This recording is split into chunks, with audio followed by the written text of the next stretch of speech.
오늘 저와 여러분에게 주신 하나님의 말씀 고린도후서 12장 7절로 10절 말씀을 중심으로 가시 속에 담긴 은혜라는 제목으로 말씀을 드리겠습니다. 사도 바울이 쓴 편지죠. 이 사도 바울은 모든 사도들 중에서 가장 위대한 사도라 말할 수 있습니다. 학문과 지혜가 뛰어난 사람이었습니다. 더군다나 하나님으로부터 영적인 계시도 참 많이 받으신 분이셨습니다. 신약 성경이 27권인데 그 27권 가운데서 14권이나 기록하였습니다. 그만큼 능력과 학문과 영성이 풍부한 뛰어난 분이셨다는 거죠.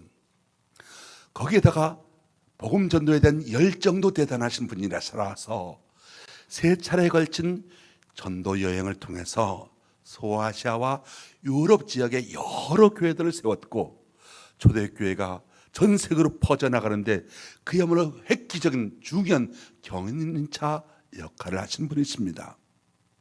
이 사도 바울은 다른 모든 사도들보다 훨씬 더 신령한 사도였습니다.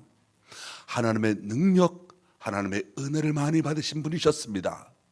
그러다 보니까 실제로 탁월한 업적도 많이 남기신 분이시죠. 그런데 여러분, 이렇게 뛰어난 사도에게 놀랍게도 개인적으로 육체의 가시가 있었다는 겁니다. 그 육체의 가시 때문에 말할 수 없는 고통, 말로 이루다 할 수 없는 고민, 번뇌, 시련이 있었다라고 하는 거죠. 육체의 가시라고 했습니다. 그 육체의 가시가 무엇인지에 대해서는 구체적으로 말씀하고 있지는 아니합니다만은 사단의 사자라 그렇게 말하고 있는 것 보아서 너무도 극심한 고통이었던 것 같습니다. 그리고 육체의 가시라고 한 그 말에 보면 육체라고 하는 말에 쓰여져 있는데 아마도 불치병으로 심한 고통을 주는 어떤 질병인 것 같습니다. 바울이 이 육체의 가시를 해결하기 위하여 하나님께 간절히 기도했습니다. 모든 병자들 고치고 죽은 자마저도 기도로 살려냈던 사람이었으니 그의 영적인 기도의 권위가 얼마나 대단했겠습니까? 오늘 본문 8절 얼마나 기도했느냐? 이것이 내게서 떠나가게 하기 위하여 내가 3번 주께 간구하였더니 라고 했습니다. 3번 기도했다라고 하는 거지요. 3번 기도했다라고 하는 건 단순히 1번, 2번, 3번 그렇게 기도했다는 말이 아닙니다. 당시 경건한 유대인들이 기도하였다라고 하는 그 표현은 어떤 문제를 두고 40일을 계속해서 그야말로 열심으로 목숨 걸고 기도했다는 것을 말하지요. 바울도 마치 예수님처럼 복음 전파를 앞두고 예수님께서 광야에 나가서 40일 금식 기도하신 것처럼 그렇게 40일 연속 기도를 3번이나 했다는 겁니다. 자신의 육체에 있는 그 가시를 제거하기 위하여, 자신에게 닥친 그 고통을 제거하기 위하여 하나님 앞에 간절하게 기도했습니다. 그런데 여러분, 하나님의 응답은 달랐습니다. 오늘 본문 9절 말씀입니다. 나에게 이르시기를 내 은혜가 내게 족하도다. 이는 내 능력이 약한 데서 온전하여짐이라 그렇게 기록하고 있습니다. 바울이 그렇게 간절하게 기도했는데 하나님께서 응답을 주시는데 뭐라고 응답을 주시느냐? 바울에게서 그 기도대로 육체의 가시를 제거해 주시는 것이 아니라 가시가 주는 교훈, 가시 속에 담긴 그 은혜를 깨닫고 살라 그렇게 말씀하신다는 겁니다. 그래서 사도 바울이 처음에는 자신의 몸에 있는 육체의 가시를 제거해 달라고 그렇게 기도했지만 가시가 주는 의미, 가시가 주는 은혜, 가시가 주는 교훈을 깨닫고 나서는 오히려 자기의 그 고통, 자기의 그 가시, 자기의 약함을 기뻐하면서 자랑하였다 하는 것이 오늘 본문의 내용이지요. 그러면 여러분, 우리의 삶에서 하나님께서 허락하시는 가시가 주는 의미, 가시가 주는 교훈, 가시가 주는 은혜는 무엇이겠습니까? 먼저 우리가 알아야 될 것이 있습니다. 이 가시를 통해서 우리가 하나님을 찾게 된다는 겁니다. 그 가시 때 우리가 하나님을 찾아야 한다는 것이지요. 또 한편 생각해 보면 이 가시는 누구에게나 있을 수 있다는 겁니다. 죄 지은 사람에게만 있는 것이 아닙니다. 선한 사람에게도 고통이 있다는 겁니다. 목사인 저는 종종 여러 가지 시련을 겪고 있는 분들을 만나 위로하기도 하고 함께 기도하기도 합니다. 때로는 세상 사람 그 누가 보기에도 저 정도의 사람이라면 무슨 고민이 있을까 생각되는 그렇게 부럽게 보여지는 분이라 한다 할지라도, 모든 면에서 행복하게 보이는 가정이라 한다 할지라도 그 속을 들여다보면 차마 남에게 말하지 못하는 그런 고민, 아픔을 가지고 있는 경우를 종종 보게 됩니다. 무슨 말이냐면, 우리 사람들이 일생을 살아가는 데 있어서 숱한 가시들에 찔리게 되고 그리고 상처를 입으며 살아간다. 그것이 바로 우리 인생이라는 것입니다. 죄 지은 사람만이 그렇다는 것이 아닙니다. 착한 사람도 선한 사람도 하나님의 사람도 그럴 수 있다는 겁니다.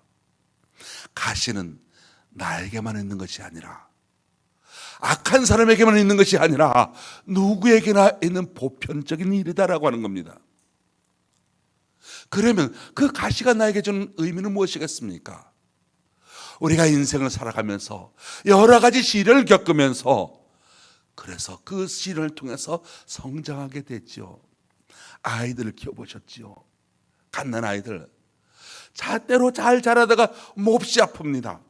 그런데 몹시 아프고 나면 커지는 것, 똑똑해지는 것, 지혜로워지는 것, 성장해 가는 것을 보게 됩니다. 우리 인생의 삶이 그렇습니다. 가시를 통해서 성장해 가게 되고 가시를 통해서 인생의 맛이 깊어지게 되는 겁니다. 모든 사람에게 가시의 아픔이 있습니다. 그래서 인생은 어떤 의미에서는 일생을 두고 그렇게 가시의 찔림을 받으며 살아가는 존재라고 할 수가 있겠지요. 사랑하는 성도 여러분, 남 모르는 고통으로 인하여, 가시로 인하여 아파하시는 분 혹시 여러분 가운데 있으십니까? 우리 사랑하시는 하나님께서 왜 의미 없는 가시를 우리에게 허락하시는 것이겠습니까? 하나님께서 우리에게 그 가시를 허용하실 때에는 반드시 그 가시를 통하여 주시고자 하는 은혜가 있기 때문이요, 유익이 있기 때문이라는 사실을 믿으시기 바랍니다. 사도 바울에게도 가시가 있었습니다. 그래서 하나님께 간절한 마음으로 3번이나 간구했습니다. 마찬가지로 가시가 있기에 우리가 하나님께 더 가까이 나갈 수 있게 되고, 가시가 있는 삶이 오히려 하나님 앞에 간구하는 삶이 되고, 가시가 있기에 오히려 하나님 앞에서 능력받아 위대한 삶을 살아갈 수가 있게 된다는 겁니다. 우리 사람이 그렇습니다. 배부르고 등 따신다. 그러면 하나님을 잊어버리기가 쉽습니다. 그런데 내가 약해졌을 때는 다릅니다. 내가 약해졌을 때 천부의 의지 없어서 손들고 옵니다. 주 나를 박대하시면 내 어디 가리까? 내가 약해졌을 때, 내게 찌른 가시로 인하여 고통스러울 때, 그때 전능하신 하나님을 찾게 되고 주님께 가까이 나아갈 수 있게 되는 것 아니겠습니까? 탕자가 그랬습니다. 강할 때, 자기에게 모든 것이 풍부하다고 여겨졌을 때, 자기가 잘났다고 생각했을 때 그는 하나님을 떠났습니다. 아버지를 떠났습니다. 그런데 약해졌을 때, 모든 것 다 잃어버렸을 때, 가시에 너무 고통스러운 삶을 살아가게 될 때 두 손 들고 아버지 앞으로 돌아온 것 아니겠습니까? 야곱도 그랬습니다. 밧달마람을 떠나서 금이 환영을 합니다. 강해졌을 때였습니다. 아무 걱정이 없었습니다. 그러다가 형 에서가 400명을 이끌고 자기를 죽이기 위하여 온다는 소식, 그 순간 한없이 약해지게 됩니다. 야곱이 어떻게 합니까? 야복 강변에 홀로 남았습니다. 하나님의 사자를 붙들었습니다. 밤새도록 매달립니다. 씨름을 합니다. 하나님, 저는 이 손을 놓을 수가 없습니다. 하나님, 저를 살려주십시오. 하나님, 저를 도와주십시오. 하나님, 제 힘으로는 도무지 이 문제를 해결할 수가 없습니다. 하나님 제발 하나님 도와주세요. 그렇게 그 밤에 목숨 걸고 하나님 앞에 매달렸던 겁니다. 그때 하나님께서 승리자다, 승리자라는 뜻의 이스라엘이라고 하는 새 이름을 지어주시고 야복강을 건너가게 해주셨던 겁니다.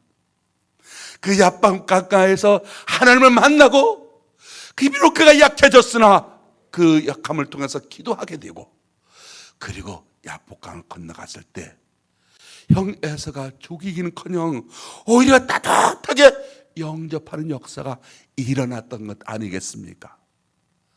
사랑하는 성도 여러분, 지금 여러분에게 어떤 아픔이 있습니까? 여러분에게 어떤 고통이 있습니까? 여러분에게 어떤 가시가 있습니까? 하나님의 도움을 구하십시오. 하나님을 찾으십시오. 하나님의 지혜를 구하십시오. 하나님의 능력을 구하십시오. 그러면 우리 하나님께서 가장 좋은 것으로, 우리가 알지 못하는, 내가 미처 알지 못했던 가장 좋은 것으로 여러분에게 응답하여 주실 줄 믿습니다. 이사야서 40장 31절 말씀 보면, 오직 여호와를 앙망하는 자는 새 힘을 얻으리니 독수리가 날개치며 올라감 같을 것이요, 다른 박질하여도 곤비하지 않겠고 걸어가도 피곤하지 아니하리로다 말씀했습니다. 어려운 일 당했을지라도 사도 바울처럼 오히려 그 약함, 그 가치, 그 고통 가지고 하나님 앞에 기도하게 됐을 때 놀라운 은혜를 저와 여러분도 체험할 수 있게 되기를 예수님의 이름으로 축원합니다. 두 번째로, 우리 인생에서 가시는 나의 교만함을 꺾어주는 도구가 된다는 겁니다. 가시는 교만을 꺾는 도구다. 바울을 보십시오. 바울은 누구보다 하나님의 은혜와 능력을 많이 받은 사람입니다. 많은 선교 업적을 남겼습니다. 심지어 비교를 해서는 안 됐겠습니다만은 예수님의 수제자라고 하는 베드로보다도 훨씬 더 많은 능력, 훨씬 더 많은 업적을 남긴 사람입니다. 많은 교회를 세웠습니다. 게다가 오늘 12장 바로 앞에 보게 되면 12절 무슨 말로 시작하고 있습니까? 12장 1절, 무익하나마 내가 부득불 자랑하노니 주의 환상과 계시를 만나러 말하노라. 내가 그리스도 안에 있는 한 사람을 아노니, 자기를 말하는 겁니다. 그는 14년 전에 셋째 하늘에 이끌려간 자라. 하늘을 올라갔다는 겁니다. 천국을 다녀왔던 사람입니다. 셋째 하늘에 올라가서 하나님의 신비를 경험했습니다. 누구보다 더 많은 계시와 환상을 보고 온 사람입니다. 남들에게 자랑할 만합니다. 자기 과시, 내가 이런 신비한 경험을 했노라고 과시할 만한답니다.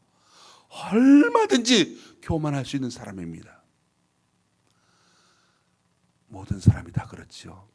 우린들 안 그러겠습니까? 우리 마음 깊숙한 것을 들여다보면 무슨 업적이나 공로, 잘하는 것이 쌓이다 보게 되면 거기에서 겸손을 지킬 수 있는 사람 없습니다. 없다고 단정하고 말할 수 있는 이유가 있습니다. 없기 때문에 그렇습니다. 신앙생활도 그렇습니다. 신앙생활도 잘할수록 나도 모르는 사이에 교만해지기가 쉽습니다. 성경 많이 읽으셨습니까? 성경 많이 안다고, 내가 많이 읽었다고 교만해집니다. 그래서 우리가 교회에서 성경 통독을 해도 몇 번째 성경 통독이란 말 절대로 안 하지 않습니까? 기도 많이 하십니까? 기도 많이 하면 그 기도 많이 한 것 가지고 자랑하고 교만해집니다. 봉사 많이 하면요, 자기도 모르는 사이에 공로가 생겨서 목소리가 커지고요, 교만해지게 됩니다. 내가 하는 일이, 모든 일이 잘 되고 형통한다. 얼마나 사람 기고만장해지기 쉬운지요. 얼마나 사람들이 이렇게 쥐치게 세워지면 얼마나 교만해질 수 있겠습니까? 바울이 충분히 그럴 만한 입장이 있는 사람이었습니다. 세상에서 탁월한 지혜를 가진 사람이었고, 학문을 가진 사람이었었고, 그리고 혈통과 그리고 여러 신분들, 그리고 더군다나 영적으로도 수많은 계시를 받은 사건들. 그런데 하나님께서는 그 바울의 교만을 막아주시고자 하셨던 겁니다. 누구보다도 바울을 사랑하시는 하나님께서 그래서 그 바울을 지켜주시기 위하여 위대한 사도로 계속 쓰임받도록 하기 위하여 바울을 교만으로부터 지켜주셨습니다. 그래서 그에게 가시를, 그래서 그에게 무서운 병을 주셨던 겁니다. 바울의 이 가시가 얼마나 고통스럽고 얼마나 지옥스러웠던 것이었는지 이것을 사탄의 사자라고 했습니다. 그래서 하나님 앞에 3번씩이나 없애달라고 기도했다고 했지 않습니까? 하나님께서 뭐라고 말씀하십니까? 7절 상반절 말씀 보십시오.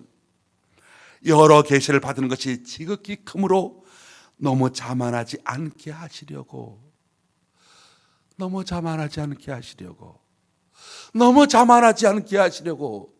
저는 이 말씀에서 가슴 뭉클해지는 것을 느끼게 됩니다. 우리가 정말 생각하면 생각할수록 가슴 뭉클하게 해주는 말씀이지요. 너무 자만하지 않게 하시려고. 8절 말씀 봅니다. 이것이 내게서 떠나가게 하기 위하여 내가 3번 주께 간과하였더니. 9절 말씀 함께 읽어보겠습니다. 9절 시작.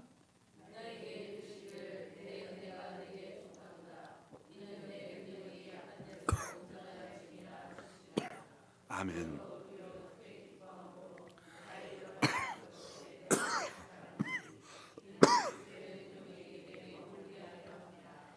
아멘. 아픔을 토해내는 바울의 기도를 하나님께서 들어주셨습니까? 병을 고쳐주지도 아니하고 바울의 기도를 들어주지 아니하셨습니다. 바울이 누굽니까? 예수님을 위해서 가정을 버린 사람입니다. 자식도 버린 사람입니다. 미래 꿈도 다 포기한 사람입니다. 바울만큼 헌신한 사람이 없습니다.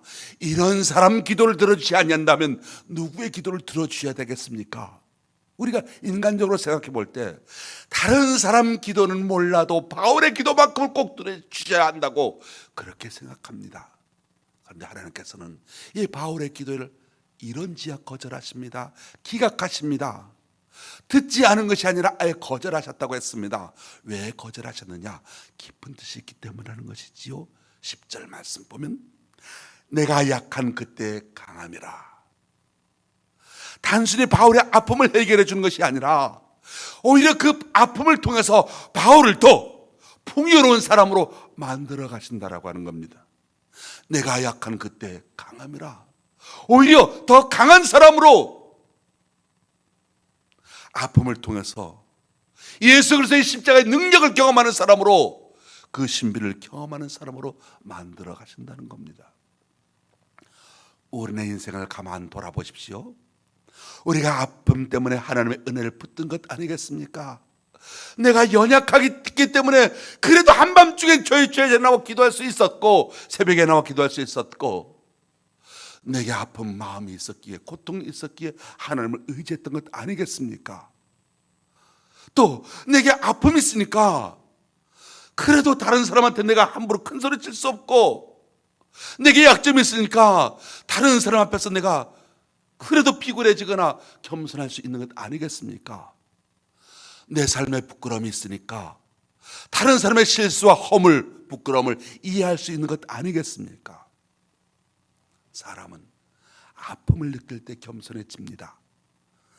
자기 분야에서 성공했다고 목에 힘주고 사는 사람도 실패나 질병이나 어떤 시련을 겪게 될 때 참 온순해지는 것, 겸손해지는 것을 보게 됩니다.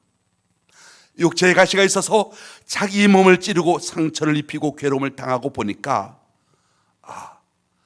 나는 부족한 사람이로구나, 나는 연약한 사람이로구나 깨닫게 되면서 스스로 겸비해질 수 있게 된다는 겁니다. 육체의 가시가 자기를 찌르니까 자기 부족을 깨닫습니다. 자기 연약함을 깨닫습니다. 그래서 자만하지 않는, 스스로 낮아질 수가 있게 됐던 겁니다.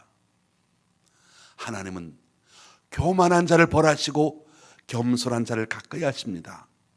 이만하면 됐다, 이만하면 성공했다 생각하게 될 때 겸손해지시기 바랍니다. 무슨 뜻이겠습니까? 성도 여러분, 내가 부자가 되지 못하고 내가 물질적으로 가난하다고 해서 내게 하나님의 은혜가 부족한 것 아니라는 뜻입니다. 내게 지금 건강이 없고 약해지고 생활에 여러 가지 불편을 감당할 수밖에 없는 연약함이 있다고 한다 할지라도 하나님의 은혜가 내게 결핍된 상태가 아니라는 겁니다. 우리는 세상적인 기준에 따라서 물질적인 풍요에 따라 하나님의 은혜를 측량해서는 안 됩니다. 은혜의 기준을 물질적인 것으로 삼아서는 안 됩니다. 은혜의 초점은 어디나까지나 영적인 것입니다. 여러분, 가난합니까? 내가 그 가난 때문에 영적으로 겸손할 수 있다면 그건 복인 겁니다. 내가 부자가 되었습니까? 부자가 되어서도 내가 겸손할 수 있다면 그 부는 내게 축복인 겁니다. 그런데 여러분, 부자가 되어서 내가 교만해진다면 물질, 그건 복이 아니라 저주인 겁니다. 아브라함을 보십시오. 하나님께서 그에게 축복을 주셨습니다. 거부가 되게 하셨습니다. 아브라함이 어떻게 합니까? 물질이 있을수록 하나님을 더 잘 섬겼습니다. 그래서 아브라함에게 주신 그 물질은 하나님께서 주신 축복이었던 겁니다. 그런데 롯을 보십시오. 아브라함의 조카 롯을 보십시오. 소돔과 고모라에서 부자로 살아갔습니다. 그런데 그 롯은 하나님께서 주신 그 물질 때문에 오히려 하나님과 멀어지게 되었고 영적으로 어두워졌습니다. 그래서 롯에게 있어서 이 물질은 축복이 아니라 저주가 되고 말았던 겁니다. 질병이 있으십니까? 내게 질병이 있어서 겸손할 수 있다면 그건 여러분에게 복이요, 그건 축복인 겁니다. 반대로 내가 건강하다고 해서 방탕하고, 내가 건강하다고 해서 교만하고, 내가 건강하다고 해서 지멋대로 살아간다고 한다면 여러분, 그건 건강한 복이 아니라 화근이 되는 겁니다. 그런데 내가 건강해서 내가 겸손해지고 그 건강으로 주의 일을 위하여 힘쓴다고 한다면 그때는 그 건강이 복이고 그 건강이 여러분에게 주시는 하나님의 은혜인 겁니다. 그런데 내게 질병이 있어서 내가 겸손하고 내가 있는 그 질병 때문에 내가 기도 생활 열심히 하고 그 질병 때문에 하나님을 가까이 할 수 있다면 여러분, 바울이 그랬잖아요. 그건 여러분에게서 저주가 아니라 복이요 은혜라고 하는 사실을 깨닫게 되시길 바랍니다. 북한에서 4대째 믿음 생활을 하다가 4대째 북한에서 몰래 신앙생활을 하다가 탈북해서 그래서 남원에 오셔서 목사님 사모님 된 김은진 사모님이 있습니다. 이분이 CBS에 나와서 간증을 한 적이 있어요. 이 김은진 사모님 북한에서 4대째 신앙생활을 하는 분들이라서 아버지 어머니 모두가 다 신앙생활 잘 하시는 분들이었습니다. 북한은 기독교를 못 믿잖아요. 그래서 몰래 신앙생활을 합니다. 자기 집이 북한 지하교회 성도들의 예배 장소, 집합 장소였다고 합니다. 그래서 어렸을 때는 자기 집에서 신자들이 모일 때 자기가 늘 대문 밖에 서서 망을 보았다고 합니다. 그러다 어느 날 보위부가 닥쳐서 자기 아버지와 어머니를 끌고 갔습니다. 자기 집에 보위부가 도청장치를 해서 예수 믿는 증거를 잡아냈던 겁니다. 아버지와 어머니가 정치 수용소로 끌려가게 되고 소식이 없습니다. 살았는지 죽었는지 생사도 알 수 없고 남은 가족, 어머니와 언니와 자기 산골로 쫓겨나서 생활하게 됩니다. 툼의 산골로 쫓겨났죠. 그 산골로 쫓겨나고 나니까 여러 생각이 복잡해지더랍니다. 예수 잘 믿는 자기 가족을 하나님은 왜 지켜주지 않았는가? 예수 믿는 잘 믿는 가족을 왜 하나님께서 지켜주지 않았는지 이해가 되지 않더랍니다. 그런데 그 둠의 산골 쫓겨난 산골에서 조그마한 텃밭을 가꿀 수 있게 되었는데 그 텃밭 때문에 북한에서 고난의 행군이라고 불리는 90년대 96년에서 99년 그 사이를 고난의 행군이라고 해서 북한에서 무려 그때 300만 명이 굶어 죽었습니다. 그런데 북한에서 300만 명이 굶어 죽는 그 시절에 자기네 남은 가족은 굶지 않고 살 수가 있었다고 합니다. 본래 자기가 살았던 마을은 먹을 것이 없어서 많은 사람들이 다 굶어 죽었다고 했습니다. 그때 깨달은 것, 아버지가 예수 믿는 것이 들통나서 자기 가족이 산골로 추방당한 것, 하나님이 자기 가족을 굶어 죽지 않도록 산골로 미리 보내주시는 것이라는 사실을 깨닫게 되었다고 간증을 했습니다. 여러분 어떻게 지내십니까? 요즘 어떻게 지내시는지요? 무탈하게 잘 지내고 계십니까? 큰 축복입니다. 그런 축복을 누릴 때 하나님을 잘 섬기십시오. 세상에서 잘 되고 영적으로 잘 될 때 더욱 겸손히 하나님을 섬기십시오. 그리고 받은 축복으로 하나님의 나라를 위하여 선한 일에 힘쓰십시오.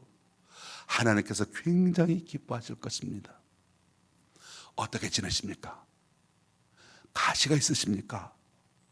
아픔과 어려움을 겪고 있으십니까? 그 아픔의 때 하나님을 찾으십시오. 그 아픔의 때 겸손을 배우십시오. 그러면 그 가시도 여러분에게 축복이 된다는 사실입니다. 하나님은 당신의 자녀에게 좋은 것을 주시는 분이십니다. 모든 것이 합력하여 선을 이루어가게 하시는 하나님이십니다. 여러분들이 세상에서 어려움을 당한다, 그것도 여러분에게 축복이 됨을 믿으시기 바랍니다. 그 어려움 때문에, 그 고통 때문에 하나님을 의지하며 믿음이 성숙하고 새로운 축복의 자리에 들어갈 수 있게 되시기를 예수님의 이름으로 축원합니다. 세 번째, 가시는 하나님의 권능을 나타내는 은혜입니다. 9절 말씀 다시 보면 내 능력이 약한 데서 온전해짐이라 하시는지라 그러므로 도리어 크게 기뻐함으로 나의 여러 약한 것들에 대하여 자랑하리니 이는 그리스도의 능력이 내게 머물게 하려 함이라 했습니다. 바울은 자기를 찌르는 가시를 오히려 기뻐하고 자기의 약함 오히려 그것을 자랑합니다. 다 같이 따라하겠습니다. 자기의 약함을 자랑했습니다. 자기의 약함을 오히려 자랑했습니다.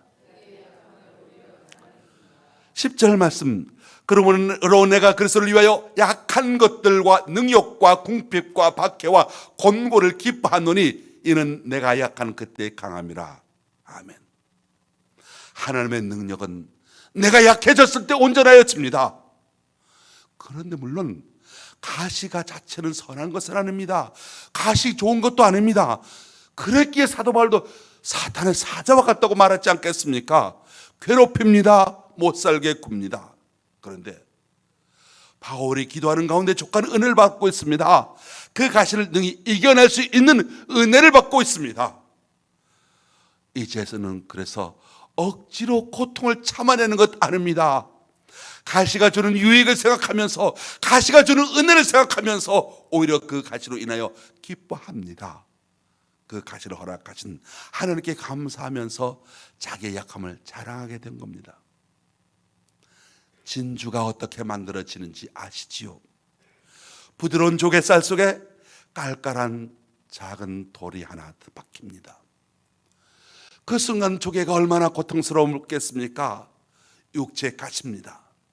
조개는 고통 속에서 그것을 이겨내기 위하여 생명의 집을 짜냅니다. 하루, 이틀, 한 달, 두 달, 1년, 2년 계속해서 생명의 집을 짜내고 또 짜내서 그 깔깔한, 그 날카로운 돌을, 모래를 감싸고 또 감쌉니다. 그렇게 해서 만들어지는 것이 바로 진주입니다. 사랑하는 성도 여러분, 지금 가시가 여러분을 찌르고 있습니까? 여러분은 지금 진주를 만들고 있는 중입니다. 엄청나게 값진 진주를 품고 있는 겁니다. 사도 바울에게도 가시가 있었는데 왜 우리에겐 늘 가시가 없겠습니까? 아무리 건강한 사람이라도 중병에 시달릴 수 있습니다. 아무리 머리 좋은 학생이라도 성적이 떨어질 수 있습니다. 아무리 사업을 잘하는 사람이라도 실패할 때가 있습니다. 아무리 대인관계가 좋은 사람이라도 때로 가시와 같은 존재를 만나기도 합니다. 예수님을 보십시오. 예수님에게도 가룟유다와 같은 가시가 있었습니다. 근데 여러분, 예수님 그 가룟 유다 때문에, 그 가르치 때문에 고통스러워하지 아니하셨습니다. 오히려 그의 발을 씻어 주셨습니다. 그리고 사랑하시되 끝까지 사랑하셨다고 했습니다. 사랑하는 성도 여러분, 가시가 있으십니까? 사람이 여러분을 찌르는 가시가 있습니까? 때가 되면 하나님께서 정리하여 주십니다. 우리에게 주는 유익이 있기 때문에 하나님께서 일시적으로 그 가치를 우리에게 주셨을 뿐입니다. 미국 경제공황 때 한 은행장이 파산했습니다. 친구가 찾아왔을 때 말합니다. 나는 철저히 망했다. 아무것도 없다. 친구가 묻습니다. 감옥 가게 됐나? 아니. 그럼 몸에 어디 병이 걸려 죽게 되었나? 아니. 아내가 도망을 갔나? 아니. 애들은 괜찮나? 애들은 오히려 덤덤하네. 그러자 말합니다. 자네가 망하다니. 자네는 돈만 잃었을 뿐이네. 사랑하는 성도 여러분, 뭔가 잃어버리신 것이 있으십니까? 그런데 자세히 보면 가진 것이 더 많이 있으십니다. 자식도 있고요, 건강도 있고요, 가정도 있고요. 그 무엇보다도 중요한 하나님의 사랑이 여러분에게 있습니다. 우리 인생은 누구나 다 위기를 만날 수 있습니다.